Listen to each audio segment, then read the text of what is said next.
Una preguntita, como se supondría que la próxima semana empezamos parciales, yo no sé si usted tiene el conocimiento de eso o todavía cuántas clases más tendríamos, licenciado, disculpe, con usted.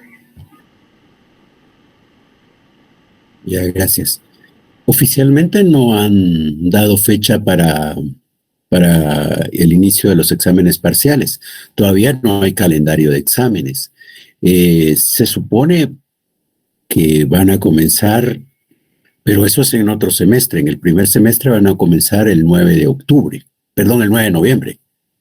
Entonces, Ah, muy todavía, bien. ya. Pero en el caso del cuarto semestre todavía no tengo referencias. Gracias, licenciado. A la orden.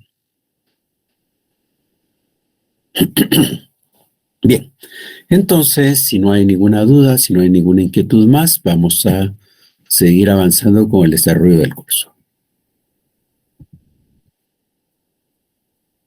Para eso voy a apoyarme en esta presentación. El último día estábamos hablando del derecho internacional, hicimos referencia a las fuentes primarias o de este derecho internacional en donde tenemos a la costumbre, a los convenios de carácter internacional y hoy vamos a hablar de una tercera fuente. ¿Cuál es esta tercera fuente? Esta tercera fuente se conoce como la doctrina, siempre en el ámbito del derecho internacional, ¿verdad? La doctrina internacional. En ese contexto, dos personas son las que se reconocen como, digamos, los que más aportes hicieron en un principio en este derecho internacional en el ámbito de la doctrina. Uno de ellos es Fray Francisco Vitoria. Fray Francisco Vitoria prácticamente lo que hizo fue unos estudios, porque eso es la doctrina, ¿verdad? Estudios en el ámbito.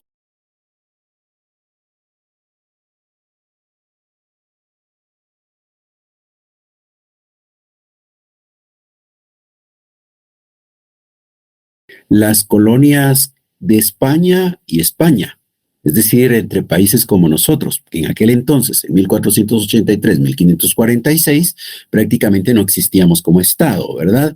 Entonces, por eso lo que hace Francisco Vitoria es un estudio de cómo eran las relaciones entre esta parte del mundo, que éramos las colonias de España y España propiamente, cómo se daban esas relaciones. Y en ese contexto, por ejemplo, le interesaba a él explicar cómo eran las relaciones de carácter comercial que se establecían entre las colonias y Europa. Esos estudios son, digamos, los primeros elementos que podemos considerar como doctrina, son una fuente más, una tercera fuente de derecho internacional en ese contexto. Como decíamos, él se preocupó por la economía, por el derecho, habló de la guerra justa, de los títulos justos, de las relaciones entre España y la colonia, hizo referencia a las leyes de Indias, que se llamaban así porque eran las leyes, ¿se recuerdan ustedes que por ahí nos contaban antes que cuando don Cristóbal Colón venía para acá creía que había encontrado las Indias españolas? Bueno, pues en su momento se emitieron las leyes de Indias también y esos son los temas que va a estudiar Francisco Vitoria. Otro estudioso que hizo aportes y que se consideran también una fuente de derecho es los estudios que hizo Hugo Grocio. Hugo Grocio vive entre 1583 y 1645 y los estudios que él hace también están relacionados con relaciones entre estados, ¿verdad? Que no era propiamente estados en el caso de Fray Francisco Vitoria, porque como insisto, nosotros no éramos estados, éramos colonias. Ahora, ¿qué hace Hugo Grocio? Hugo Grocio se va a preocupar por algunos temas. Para él, el hombre es social por naturaleza, por lo que las normas de convivencia que hay en la sociedad son naturales e inherentes al ser humano. En ese contexto, Hugo Grocio escribe un tratado de derecho en donde va a considerar el tema de la guerra y la paz. Esos temas donde se relacionan los estados para poder resolver sus conflictos. ¿Se recuerdan? Habíamos dicho, en esta sociedad capitalista prácticamente lo que se va a mostrar es que la guerra sirve como un instrumento para encontrar primeramente una solución a los conflictos y después se dan cuenta que no, ¿verdad? Pero esos estudios los hace Hugo Grocio. Entonces, la doctrina es otra fuente importante en el derecho internacional. Con esto prácticamente hemos hablado de 3 elementos como doctrina, ¿verdad? Perdón, como fuentes de derecho. Hemos hablado de los convenios o tratados internacionales, hemos hablado de la costumbre internacional y hemos hablado de la doctrina. Otros elementos derivados que van a tenerse como fuentes después son aquellos que ya conocemos nosotros, como por ejemplo los principios generales del derecho, ¿verdad? Pero ahora vamos a hablar de la jurisdicción internacional. La jurisdicción. Cuando hablamos de la jurisdicción, estamos refiriéndonos a un poder que permite, digamos, resolver conflictos que puedan existir, ¿verdad? Por ejemplo, cuando existe un conflicto ahora entre 2 personas, vienen estas 2 personas y una manera de resolver el conflicto es plantearlo ante un órgano jurisdiccional, decimos, ¿verdad? Y el órgano jurisdiccional conoce y resuelve el conflicto de intereses jurídicos que hay entre aquellos 2. Bueno, ahora en el ámbito internacional, ¿qué pasa? ¿Qué ocurre ahí? Debe existir o debiera existir alguien que también viniera y resolviera el conflicto que pueda darse entre los sujetos de derecho internacional. Y se recuerdan, habíamos dicho que los primeros sujetos de derecho internacional fueron los estados. Entonces, estos estados, cuando entran en relaciones, puede que presenten un conflicto. Entonces, ese conflicto debieran de presentarlo ante un órgano jurisdiccional. Pero existe un órgano jurisdiccional en el ámbito internacional. En un primer momento, lo que se va a usar para resolver los conflictos es el arbitraje. Y en ese contexto, entonces, tenemos 2 estados que han entrado en conflicto y saben que el camino que han seguido tradicionalmente en esta sociedad capitalista es la guerra. Entonces, si estamos en conflicto 2 estados, lo que iban a hacer era la guerra para resolverlo. Pero poco a poco han descubierto que la guerra realmente no resuelve el problema, ¿verdad? La guerra, al final de cuentas, va a implicar pérdidas para ambos estados. Ambos estados van a ver destruida su infraestructura, ambos estados van a ver la muerte entre sus ciudadanos y entonces dicen, pues hay que buscar alternativas para resolver los conflictos. Si no podemos ir a la guerra, entonces de repente la posibilidad es hacer uso del arbitraje. Y el arbitraje lo que implica es que van a llamar a un tercer estado imparcial que venga y trate de acordar, que trate de llevar a un arreglo este conflicto que hay entre estos 2 estados. Va a venir y va a tratar de encontrar una solución para el conflicto que existe entre estos.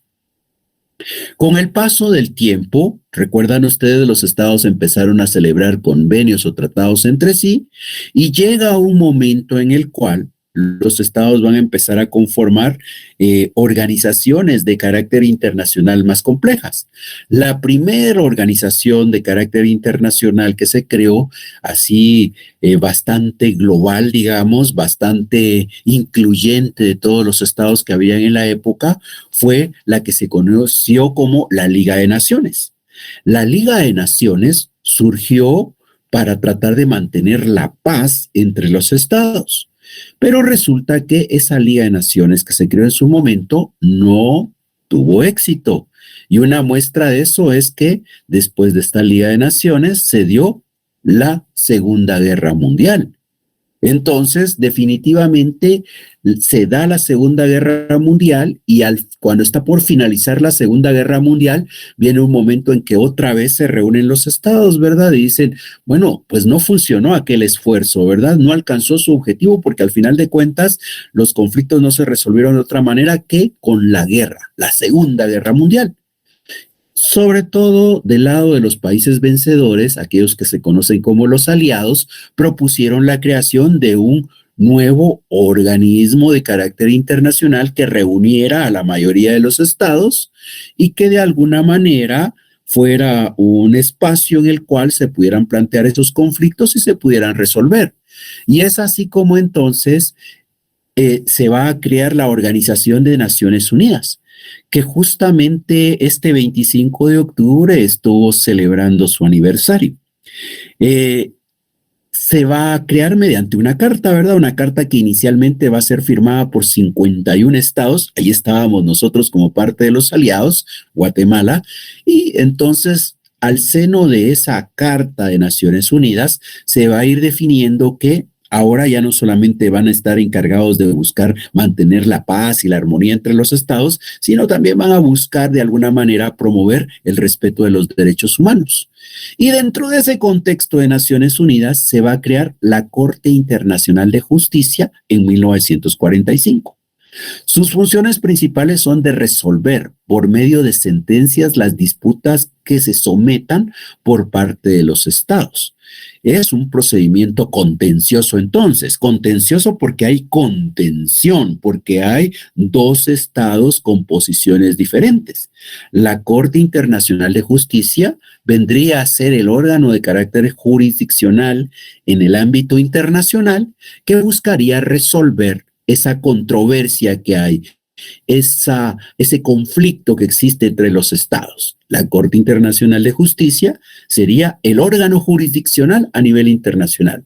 Así como hoy, ¿verdad? Cuando hay dos ciudadanos que tienen un conflicto, pues lo normal es que acudan a un juzgado, a un órgano jurisdiccional dentro de nuestro territorio, pues de la misma manera en las relaciones entre estados, cuando hay dos estados que están en conflicto, pues estos dos estados lo que tendrían que hacer es plantear su conflicto ante la Corte Internacional de Justicia.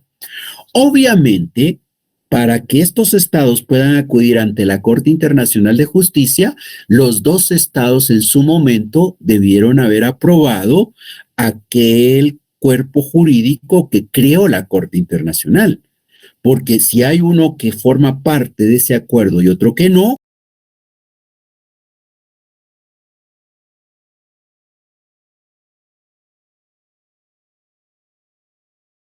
pues definitivamente no puede conocer la Corte, ¿verdad? La Corte necesita que a ambos de los sujetos que han planteado el conflicto formen parte del convenio, es decir, reconozcan a la Corte Internacional como un órgano jurisdiccional. Esta Corte Internacional entonces lo que va a hacer es va a resolver ese conflicto. ¿Y cómo lo resuelve? Pues normalmente lo que hace es emitir sentencias, igual que cualquier órgano jurisdiccional en el derecho interno. La Corte Internacional de Justicia lo que hará va a ser emitir sentencias. Ahora, ¿solo para efectos de sentencia se puede acudir ante la Corte Internacional de Justicia? No. Si, por ejemplo, algún estado tiene dudas con relación a una norma o con relación a un tema de carácter de derecho internacional, pues este estado puede presentarle a la Corte Internacional de Justicia una consulta. Y la Corte va a resolver esa consulta. ¿Y cómo la resuelve? Pues emitiendo la opinión correspondiente o emitiendo dictámenes en su momento. Entonces, incluso varios estados pueden venir y decir, no entendemos cómo debemos resolver esta situación. ¿Por qué no le hacemos una consulta a la Corte Internacional de Justicia para que ella nos dé orientación? Y entonces presentan los estados su solicitud, su consulta, y la Corte se encarga de emitirles un dictamen, de emitirles una opinión, orientando sobre desde el lado de la Corte cómo se ve ese conflicto, por ejemplo, o cómo se ve la interpretación de ciertas normas de derecho internacional. La Corte Internacional de Justicia, desde 1945, va a ser el órgano jurisdiccional en el ámbito internacional. Ahora, algo que se cuestiona en este contexto es que nosotros sabemos que los procesos pueden ser de dos tipos, ¿verdad? Sabemos que hay procesos en donde lo que se hace es declarar que tenemos el derecho. Cuando dos personas entran en conflicto van ante un órgano jurisdiccional. El órgano jurisdiccional cuando dicta sentencia lo que está haciendo es declarando quién de los dos tiene la razón. Pues lo mismo ocurre en el ámbito internacional. Dos estados en conflicto presentan su situación ante la Corte Internacional de Justicia. La Corte Internacional de Justicia entra a conocer del conflicto y luego dicta una sentencia. Cuando dicta la sentencia, ¿qué está haciendo esa Corte Internacional de Justicia? Está diciendo quién de aquellos dos estados tiene la razón. Ahora, el problema es que esos son procesos de carácter declarativo, ¿verdad? En el derecho interno, ¿qué ocurre una vez tenemos la sentencia? Pues una vez tenemos la sentencia, sabemos que hay que esperar que esa sentencia esté firme para que cause cosa juzgada, ¿verdad? Y una vez la sentencia está firme, entonces lo que tenemos que esperar es que aquel que ha sido, digamos, condenado, cumpla con la condena. Pero, ¿y qué pasa si no cumple? ¿Qué hacemos en el derecho interno cuando hemos conseguido una sentencia que declara que tenemos el derecho, por ejemplo, a recibir una suma de dinero y resulta que el que ha sido condenado a entregar la suma de dinero no la entrega? ¿Qué hacemos en el derecho interno?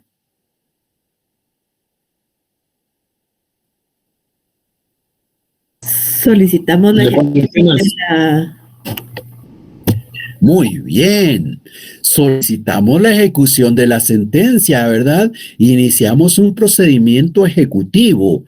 Buscamos que esa sentencia, ya sea por la fuerza, se haga realidad, se ejecute la sentencia. Ahora, ¿y en el derecho internacional? Bueno, pues en el derecho internacional, la Corte Internacional de Justicia solo emite sentencias declarativas, pero no hay un procedimiento ejecutivo a nivel internacional, ¿ya? Es decir, a un Estado le pudieron sentenciar, sí, usted es culpable y consecuentemente usted tiene que respetar, por ejemplo, esa línea límite entre sus territorios. Bueno, pues la esperanza es que aquel Estado, en el ejercicio de su soberanía y respetuoso de lo que se ha acordado con la Corte, pues respete, ¿verdad? Y diga, sí, esta es la línea entonces. Pero, ¿y si no? Pues lo que quedaría es ejecutar la sentencia, pero ¿hay un órgano ante quien acudir internacionalmente para lograr la ejecución de la sentencia? No. La Corte Internacional de Justicia solo emite sentencias de carácter declarativo, pero no tiene a la par otro órgano que se encargue de la ejecución de las sentencias, jurídicamente hablando. Ese, digamos, es un vicio que tiene el derecho internacional. El derecho internacional tiene varios problemas, como hemos visto antes. Se recuerdan, en la clase anterior vimos que había un problema, y es que prácticamente la función legislativa estaba desconcentrada. Ese es un problema. Ahora estamos viendo otro problema, y el problema es que no hay ante quién acudir para asegurar la ejecución de una sentencia de corte internacional. Hay un problema. Ya antes vimos que había un problema de jurisdicción, ¿verdad? Porque no había ante quién acudir. Ahora ya está resuelto el problema de la jurisdicción internacional, pero el asunto está en que todavía no tenemos cómo asegurar la ejecución de la sentencia. ¿Qué ha hecho Naciones Unidas entonces en ese contexto? Pues dentro de la misma creación de Naciones Unidas se tiene a otro órgano, el Consejo de Seguridad. El Consejo de Seguridad no es un órgano jurídico, ¿ya? No es un órgano de derecho, es un órgano de carácter militar. Este es el único órgano de Naciones Unidas cuyas decisiones los Estados miembros las van a tomar conforme a la Carta y están obligados a cumplirla. En este caso, el Consejo de Seguridad no es un órgano de carácter jurisdiccional que vele por la ejecución de las sentencias.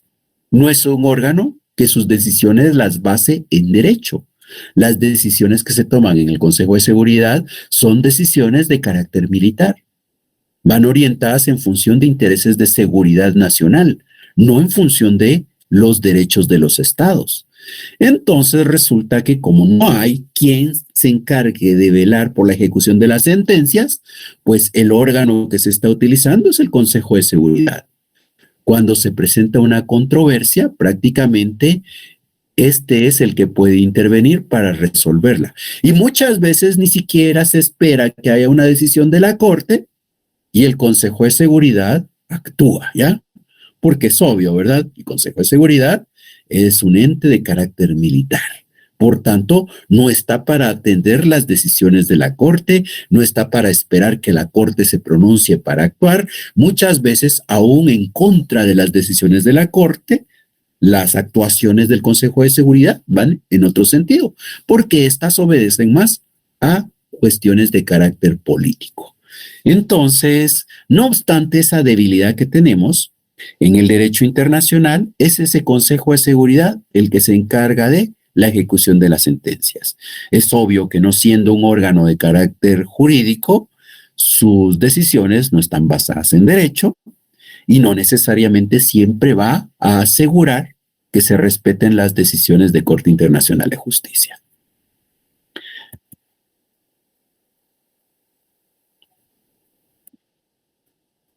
Bien. ¿Esto qué nos muestra? Nos muestra que entonces el derecho internacional todavía tiene mucho en que avanzar, ¿verdad? Tiene algunos rezagos. Y esos rezagos cada vez se hacen más grandes, no se van haciendo más chicos. ¿Y por qué se hacen cada vez más grandes en vez de irse limitando? Porque lo que ocurre es que el mundo también cada vez se vuelve más complejo. Por ejemplo, hoy se habla de los procesos de globalización. Esos procesos de globalización que dan lugar, por ejemplo, a fenómenos como el que antes teníamos varios estados en Europa y poco a poco todos ellos han decidido crear una Unión Europea. Bueno, pues esos son fenómenos que se dan en el ámbito internacional y el derecho se queda rezagado. Entonces, la globalización implica rezagos para el derecho internacional. De igual manera, hay otros problemas. Resulta que este mismo derecho internacional ha permitido el aparecimiento de otros sujetos de derecho internacional. Y estos otros sujetos de derecho internacional, bueno, pues vienen siendo instituciones como el Fondo Monetario Internacional, el Banco Mundial, el Banco Interamericano de Desarrollo. Muchos de esos organismos son de carácter financiero y muchos de esos organismos de carácter financiero actúan en función de sus intereses de carácter económico. Por ejemplo, resulta que nosotros, Guatemala, en alguna época, pues veníamos y decíamos, ay, necesitamos recursos, vamos a endeudarnos. Pues no es de que nosotros en el ejercicio de nuestra soberanía lo podamos hacer. Tenemos que contar con el aval de alguno de esos organismos internacionales. Y ellos son al final de cuentas los que determinan si nuestra economía marcha bien o marcha mal. Ellos son los que la evalúan y ellos son los que deciden si se nos da o no se nos dan los préstamos. Esos son elementos que el derecho internacional todavía poco a poco los debe ir incluyendo. De otra problemática podemos hablar sobre los temas del narcotráfico, ¿verdad? El narcotráfico es un problema que el derecho internacional todavía no logra abordar totalmente. Los delitos, digamos, cada vez se cometen no solo en un país, ¿verdad? El Internet permite que los delitos se puedan cometer a la vez en varios estados.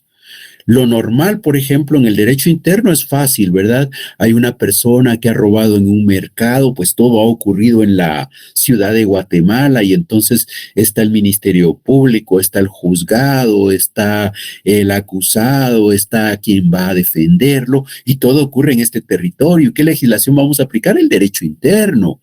Pero cuando ya las redes sociales o el Internet propiamente permiten esas relaciones, pues puede ser que alguien esté usando el Internet en China para poder quitarle los recursos a alguien que está, por ejemplo, aquí en Guatemala, pero resulta que los servidores no son ni de China ni de Guatemala, sino son de Estados Unidos. Y entonces quiere decir que el crimen ahora no está establecido en un solo lugar, sino está distribuido en espacios cuyos derechos internos son propios de cada quien. ¿Y qué se necesita? Se necesita ir coordinando esos esfuerzos, porque entonces, así como el crimen organizado prácticamente establecido en diferentes puntos del mundo puede ir creando, puede ir realizando esas conductas, pues los estados también tienen que cooperar entre sí para lograr ir frenando esa conducta delictiva. Esos son elementos que obligan a que el derecho internacional tenga que irse adecuando. El otro tema es el de la migración. La migración implica movimientos de personas de un territorio a otro. Por ejemplo, hoy mucho de lo que se está hablando es sobre cómo los venezolanos están saliendo, pasando por Colombia, Ecuador o Venezuela propiamente, ¿verdad? Dependiendo de qué ruta vayan a seguir, finalmente pasan por Panamá, luego vienen por toda Centroamérica, pasan por México para llegar a Estados Unidos. Ahora, eso quiere decir que estas personas que están en tránsito por todos estos estados, de alguna manera, hacen operar el derecho internacional.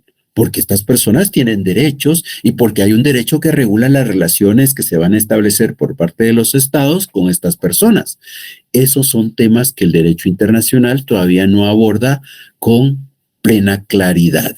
De igual manera, por ejemplo, lo que antes hablábamos relacionado con la trata de personas. La trata de personas puede ocurrir en el ámbito interno, pero también puede ocurrir que estas personas sean captadas y trasladadas a otros estados. Cuando se da eso, entonces, por ejemplo, personas que son llevadas de aquí a la India, personas que son llevadas de Colombia a Europa, personas que son trasladadas de Guatemala a los Estados Unidos, con fines por ejemplo, de explotación, que puede ser sexual incluso. Entonces, en ese contexto, pues resulta que el derecho internacional todavía tiene rezagos. En ese contexto también está el tema de la niñez, ¿verdad? Hay niños que están migrando, niños que también son sujetos de derecho y que el derecho internacional todavía no logra protegerlos plenamente del todo. Entonces, en conclusión, este derecho internacional, a pesar de los avances que ha tenido, todavía tiene sus rezagos. Y para recordar cuáles son entonces las fuentes del derecho internacional, hablamos ampliamente de la costumbre, de los convenios o tratados internacionales, hemos hablado de la doctrina, pero obviamente las sentencias que dicta la Corte Internacional de Justicia son otra fuente de derecho, ¿verdad? Entonces, esa jurisdicción queda como una fuente de derecho, el trabajo de la Corte Internacional de Justicia, y por el otro lado, pues es obvio, igual que en todas las materias del derecho, los principios generales del derecho son una fuente de derecho. Bien, si no hay dudas, con esto estamos terminando este punto y vamos a iniciar el segundo. Entonces queda el espacio para que planteen las dudas que puedan tener.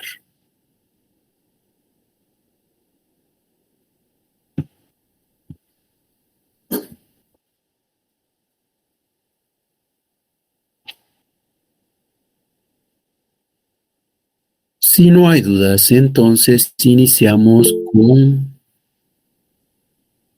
un nuevo tema siempre en esta parte final del curso, que es el derecho y la estructura social.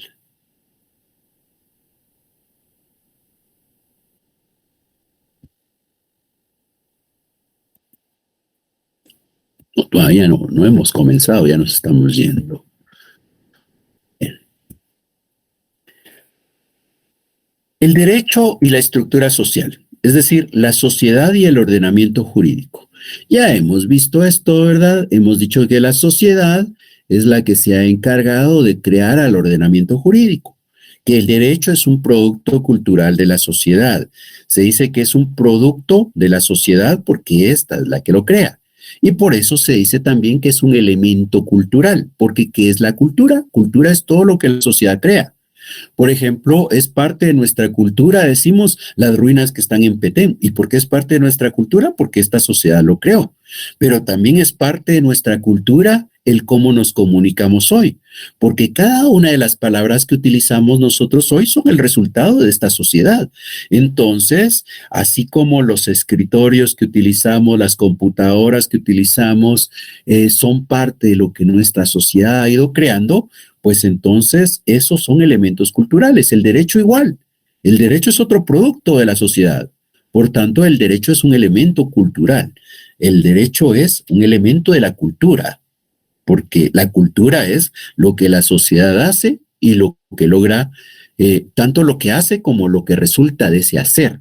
Es decir, es tanto la actividad como el producto de la actividad. Eso es la cultura.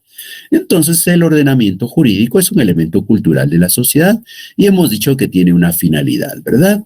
Ahora, normalmente este ordenamiento jurídico, porque estamos hablando propiamente de las normas jurídicas, para asegurar ciertos comportamientos en los individuos que conformamos la sociedad, va a usar las sanciones.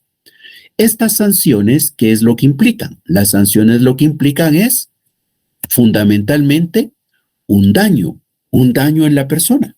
Es decir, si una persona comete un crimen, comete un delito, entonces sabe que va a sufrir consecuencias.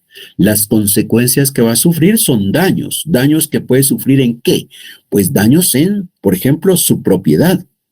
Algunas veces la sanción puede implicar un daño en la libertad y otras veces un daño en la vida.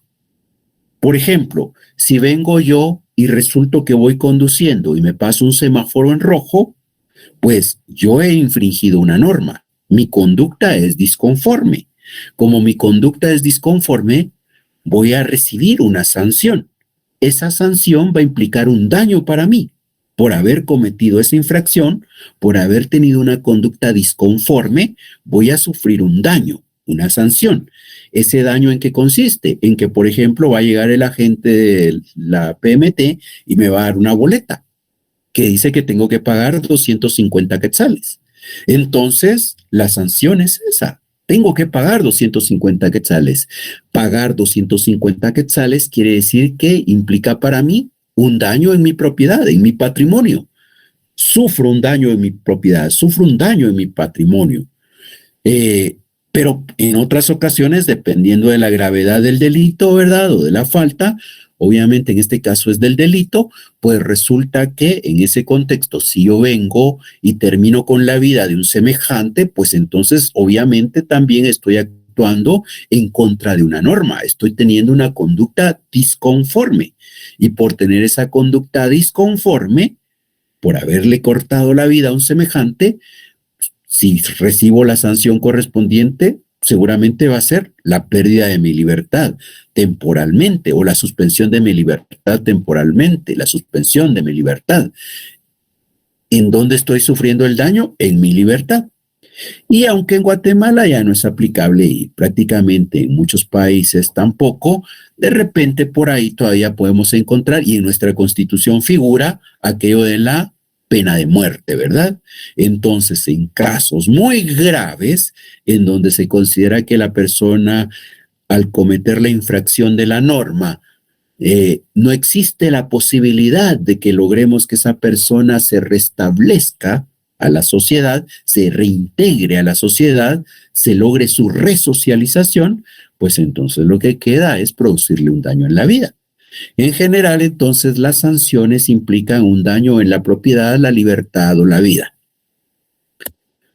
Ahora, no solamente existen sanciones jurídicamente hablando, hay sanciones sociales. Hay sanciones que nosotros mismos no podemos imponer en un grupo.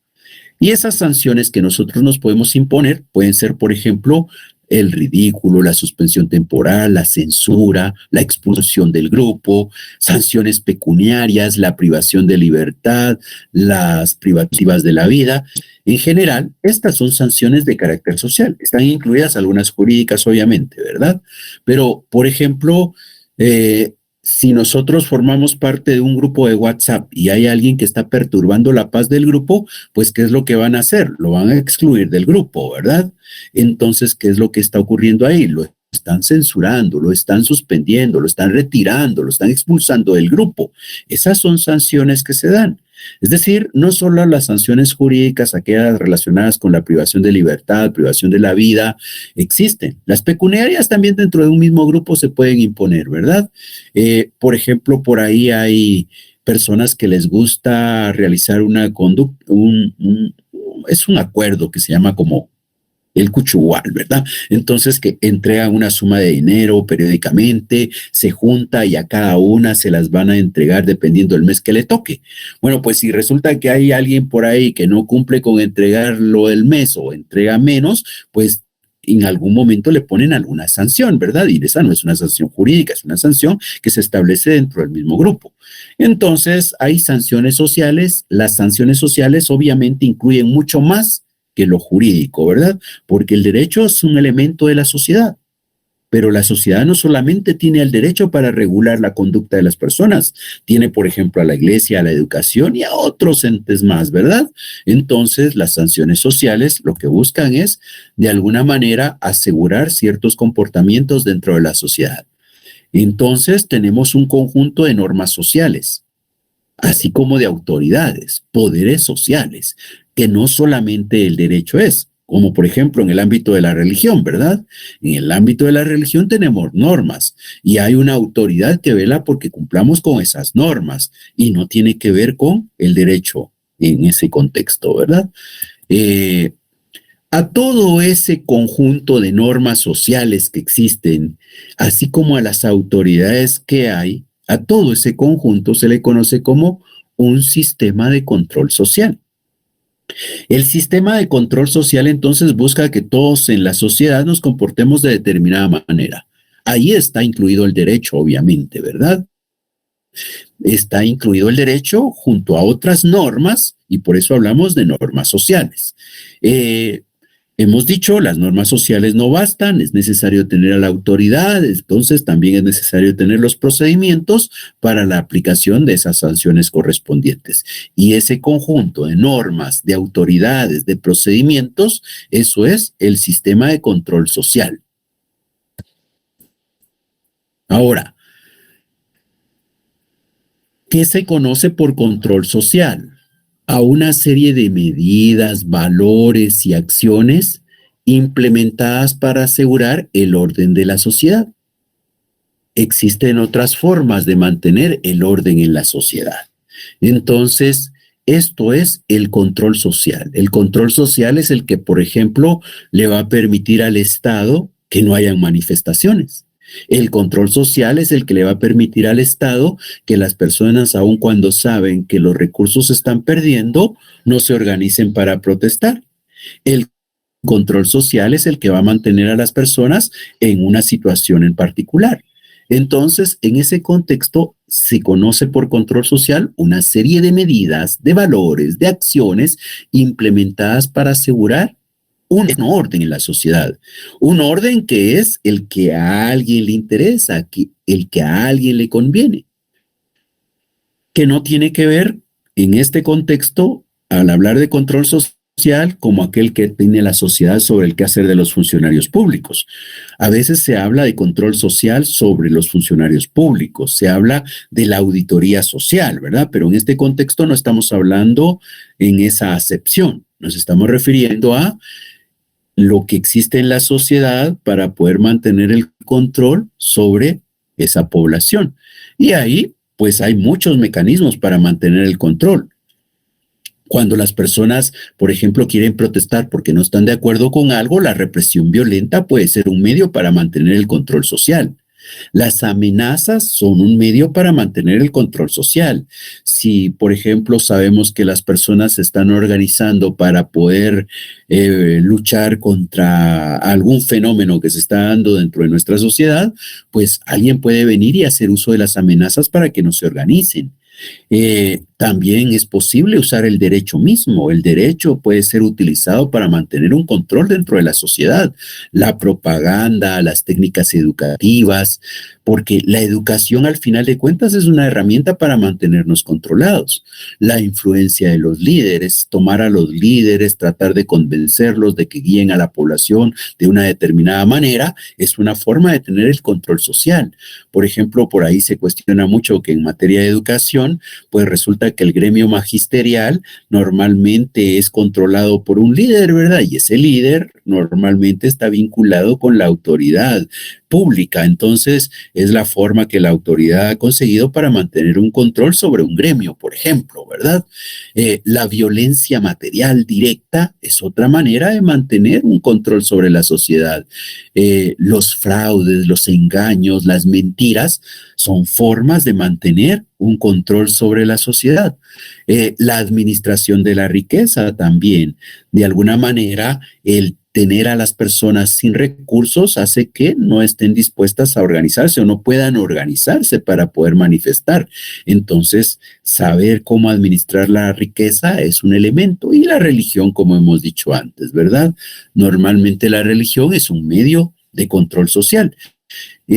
Por ejemplo, en la época de la conquista, ¿se recuerdan ustedes? Cuando vinieron los conquistadores, ahí venían los sacerdotes a la par de los conquistadores, ¿verdad? Y no es que realmente los sacerdotes vinieran a este mundo con el ánimo de salvar todas las almas de tantos nativos que habían acá, ¿verdad? Sino al final de cuentas lo que se buscó fue cristianizarlos, y en la medida que los cristianizaban, pues venían aquellos nativos que en algún momento querían organizar una rebelión y le decían: padre, fíjese que estamos cansados de la represión a la que nos someten estos conquistadores, nos vamos a organizar. ¿Y qué hacían aquellos sacerdotes? Pues venían y le decían a los conquistadores: miren, estos indios se están organizando. Y entonces la religión, que era en ese contexto un medio para mantener el control de la sociedad. Y eso ocurrió en aquel entonces y sigue ocurriendo ahora. La religión sigue siendo un medio para mantener el control sobre la sociedad, el control social. Ahora, en otro contexto, hablamos también de la fuerza normativa de los hechos, y esto tiene relación con lo que estudiamos hace poco cuando hablábamos de la costumbre en el derecho internacional. A esa costumbre que a veces se le ve más como una moral en el contexto internacional, ¿verdad? Se le llama incluso moral internacional. ¿Y por qué se habla de moral? Porque nosotros sabemos, ¿verdad?, que las normas jurídicas tienen la característica de que ante un derecho existe siempre una obligación. Ante un derecho siempre hay una obligación, es la bilateralidad del derecho. Pero en el caso de la moral, no.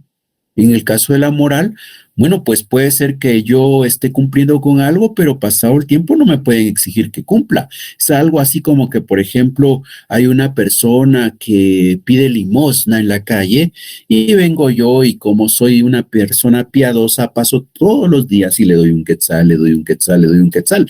Bueno, pero pasados 30 días no quiere decir que, ay, tengo que darle el quetzal, ¿verdad? No, pues es una norma moral. Yo me siento mal de ver a la persona necesitada y yo creo que tengo algo para apoyarle y le doy el quetzal.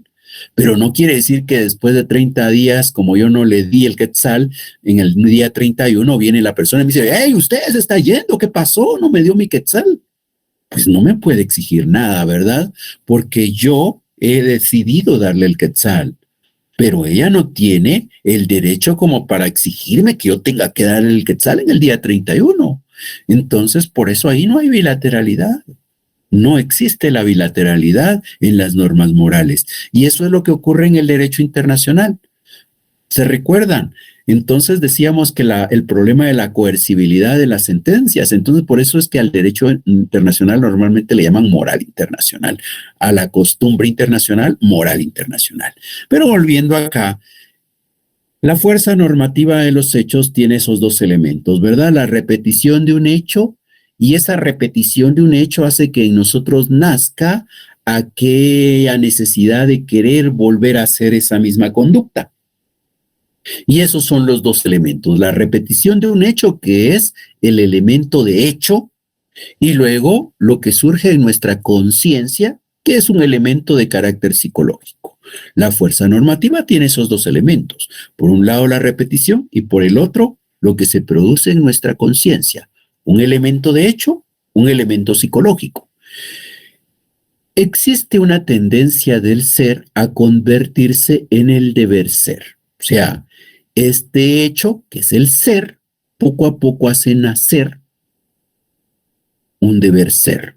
Entonces el ser tiende a convertirse en el deber ser. Y eso lo podemos notar incluso en el ámbito individual, ¿verdad? En el ámbito individual, si yo repito una conducta, pues nace un hábito, ¿verdad? Nace un hábito, y el hábito es el deber ser. Entonces el ser da lugar al deber ser. Igual ocurre acá, socialmente hablando. La sociedad repite los hechos, ese es el ser, y esa repetición de los hechos hace que se crea que después hay que replicarlos nuevamente. Es el deber ser. El ser se convierte en el deber ser. Otro tema que tratamos en este contexto es el de la revolución. La revolución está relacionada con el derecho. La revolución normalmente implica el surgimiento de un nuevo derecho. Por ejemplo, ¿Se recuerdan ustedes que allá en aquella época, cuando estaba don Jorge Ubico, y eso tiene que ver con lo que recientemente conmemoramos, bueno, pues cuando estaba Jorge Ubico y luego de Ponce Baides, bueno, era una época diferente, ¿verdad? En donde prácticamente los dueños de la tierra en Guatemala, los terratenientes, tenían el control político. Y resulta que como ellos tenían el control político, eran los dueños de grandes extensiones de tierra, aun cuando éstas no se dedicaran al cultivo. Pero hay un grupo en Guatemala que está preocupado porque no logramos desarrollarnos bajo esas circunstancias, que ahí lo que teníamos era una sociedad feudalista, una sociedad basada en la explotación de la tierra fundamentalmente. Y entonces viene un grupo de personas que van a provocar un cambio, una revolución de carácter pequeño burguesa, una revolución que va a buscar dejar atrás ese feudalismo que teníamos en Guatemala para poder promover un capitalismo nacional e independiente. Y así es como se dio la revolución del 20 de octubre. Con la revolución del 20 de octubre, ¿qué fue lo primero que ellos hicieron? Pues lo primero que ellos hicieron fue crear un nuevo ordenamiento jurídico. Dejaron en suspenso la constitución política de la república que existía y convocaron a una nueva constitución. Esos son los elementos que se dan normalmente con una revolución o se impone un nuevo ordenamiento jurídico. De igual manera, cuando fue la contrarrevolución ocurre lo mismo. Por ejemplo, se tenía en la época de la revolución como un producto el decreto 900. ¿Y qué buscaba el decreto 900? El decreto 900 lo que buscaba era que esas tierras ociosas pudieran ser expropiadas para dárselas a familias campesinas que no tenían dónde producir. Eso dijo el decreto 900. Entonces, eso trajo problemas, ¿verdad? Porque de alguna manera aquellos que tenían las tierras ociosas no las querían perder, no querían sufrir la expropiación.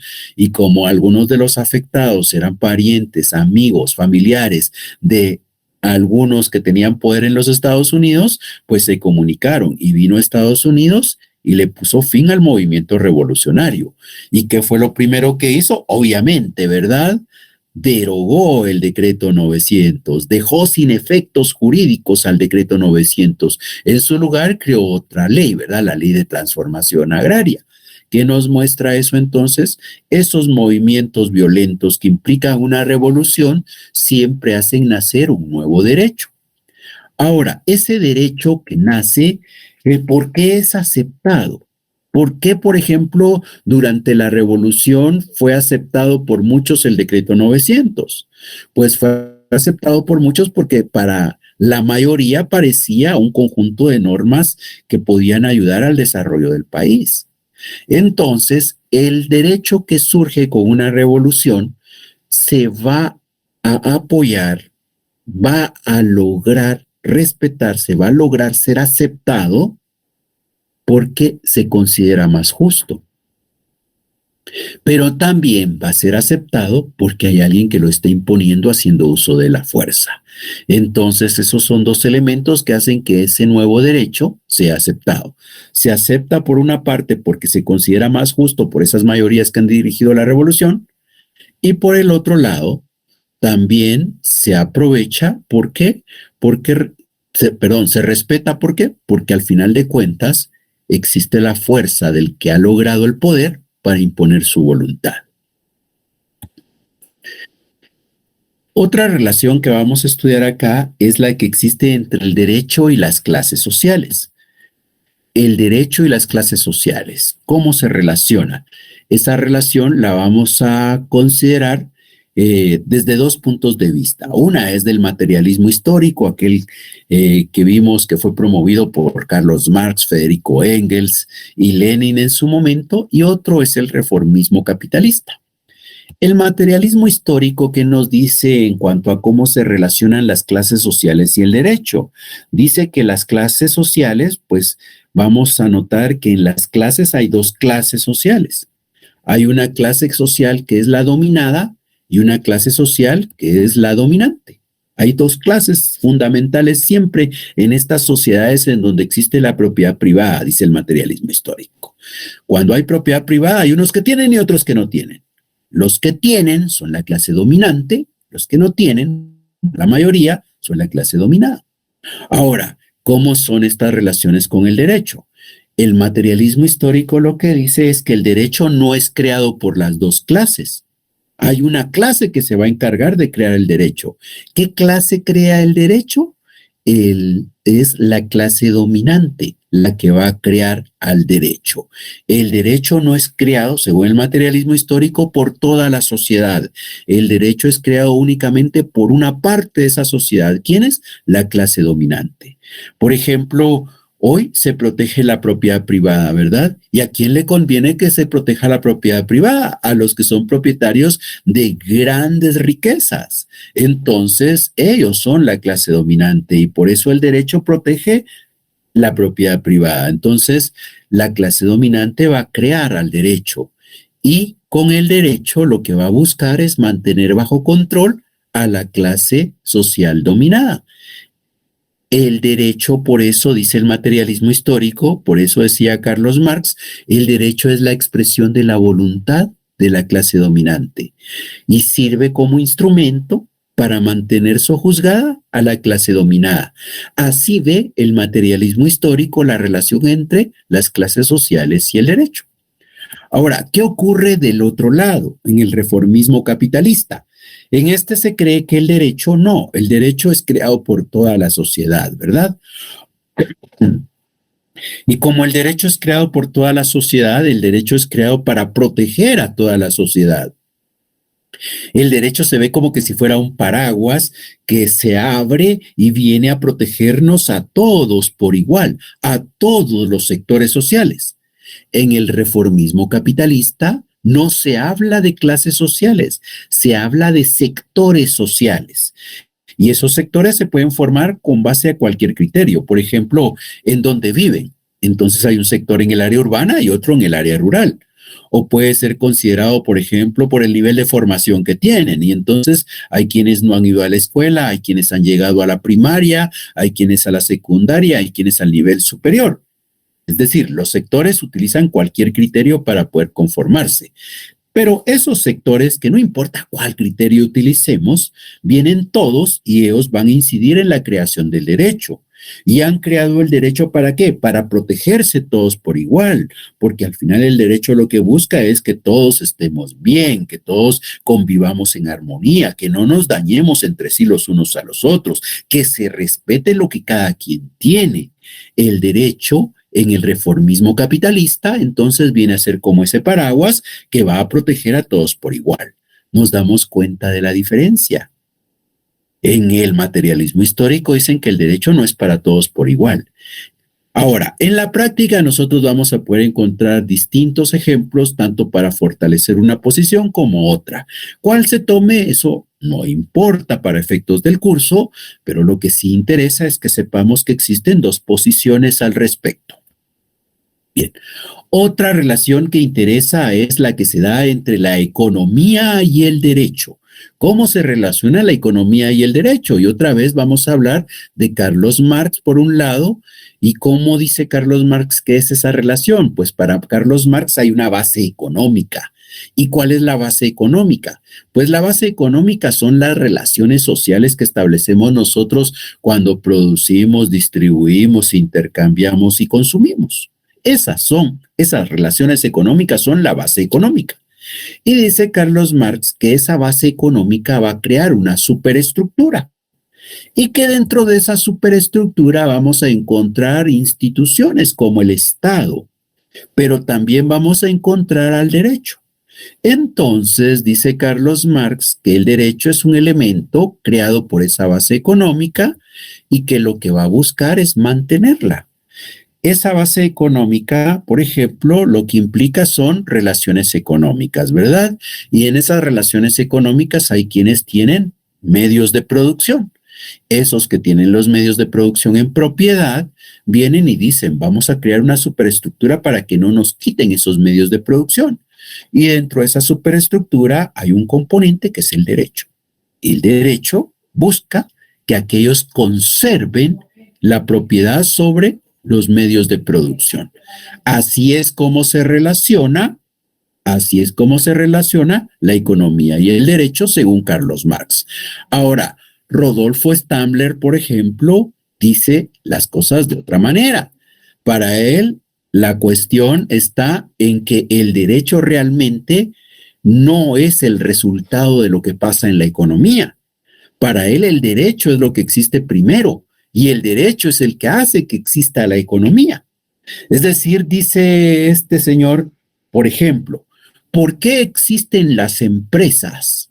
Las empresas existen porque el derecho permite que se establezcan las empresas. Entonces el derecho hace nacer las empresas. ¿Por qué existen los impuestos en la economía? Existen porque el derecho ha creado los impuestos. Y entonces, como el derecho creó los impuestos, viene y se crean los impuestos en la economía. La vida nace primero en el derecho y después en la economía. Entonces vemos la diferencia, ¿verdad? La diferencia está que en tanto Carlos Marx ve como la economía como elemento determinante del derecho, resulta que Stambler considera que el derecho es el elemento que determina la existencia de la economía.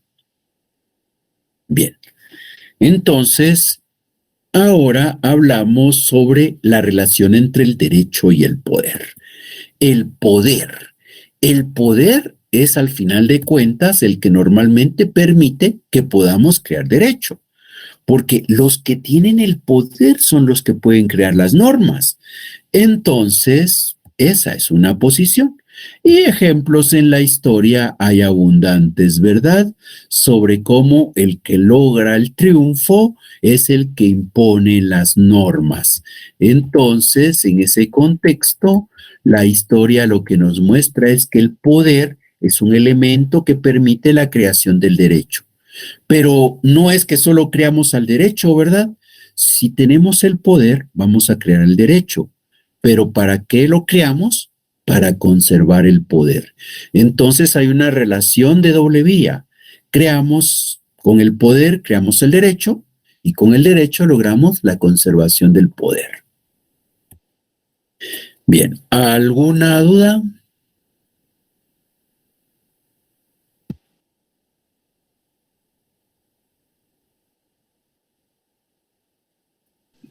No, licenciado.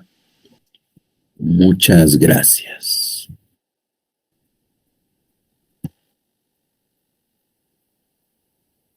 Bien, si no hay dudas, nos vamos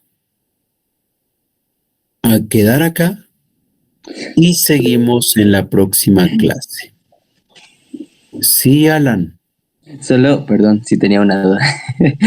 Solo consultándole si va a haber algún material de repaso para esto. La verdad es que pues sí tomamos apuntes, pero hay varias cositas que también